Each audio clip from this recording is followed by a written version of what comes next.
ఇప్పటంలో జరిగే సభకి ప్రిపేర్ అవుతూ ఉంటే ఎక్కడో ఒంగోలు నుంచి ఒక మేస్త్రి వచ్చి ఆ రోజు ₹1,00,000 ఆర్థిక సాయం నాకు అందిస్తే పవన్ కళ్యాణ్ గారికి అందించండి జనసేన పార్టీ కోసం అంటే ఏం చేస్తారని నేను అడిగాను. నేను అంటే ఇట్లా చిన్న మేస్త్రి పని చేసుకుంటూ ఉంటాను, నా దగ్గర 10 మంది పని చేస్తారని చెప్పారు.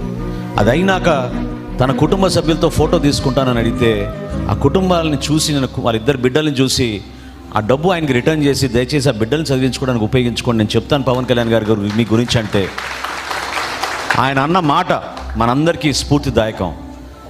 ఈ విధంగానే పార్టీ కోసం ఎంతమంది కష్టపడి పనిచేశారో మీరు గుర్తు తెచ్చుకోవాలి. ఆయన అన్న మాట ఏంటంటే పార్టీ నా బిడ్డలతో సమానం సార్, అందుకోసం నేను ఈ డబ్బు ఇస్తున్నాను అని చెప్పాడు.